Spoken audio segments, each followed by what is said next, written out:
Campfire to Furnace by Y. Permiak. Translated from the Russian by Faina Glagalieva. Drawings by N. Grishin. Progress Publishers. Moscow. Translation into English. Progress Publishers, 1915, illustrated. Long ago, primitive cavemen were kept warm by campfires. The space inside their cave was warm as long as the fire kept going. But if it went out, they would freeze. That is why someone had to tend the fire all through the night. When man discovered that fire warmed stones, he made a crude hearth and kept his fire going within the circle.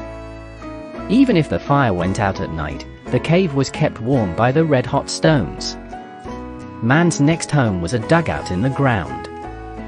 He moved his stone hearth there, and had a fire to warm his house. However, the fire also filled it with smoke and soot, so the door had to be kept open to let it out. As the smoke drifted out the door, the warmth inside did, too. At last man invented another way for smoke to escape by constructing a chimney over the hearth. Still, a lot of warmth escaped through the chimney at night.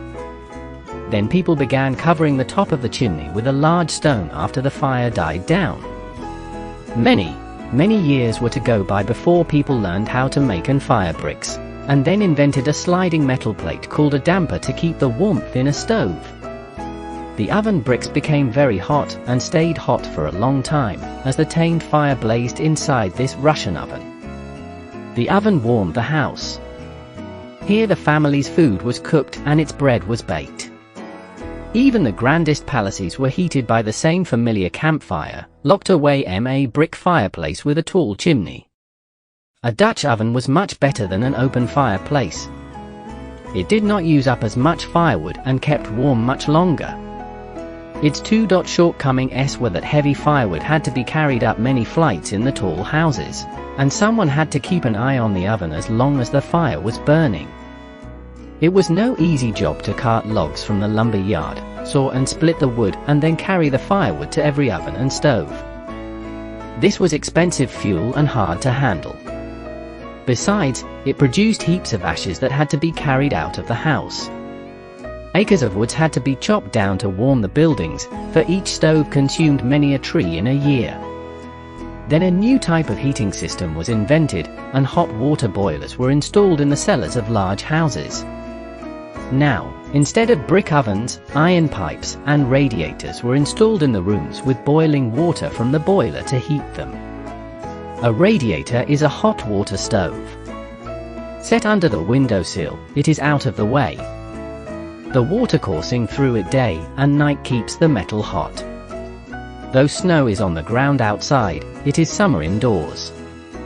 A radiator does not give off smoke or fumes and will never set a house on fire.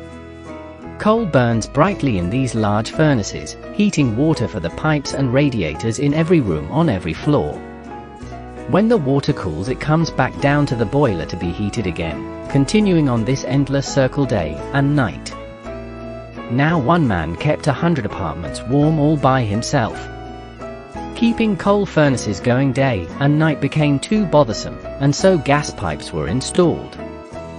Gas did not have to be delivered by huge trucks or shoveled into the fireboxes. It flowed through the pipes and into the furnaces itself. All that had to be done now was to check on the temperature. If the furnaces got too hot, the thermostat was turned down. If they began cooling, it was turned up.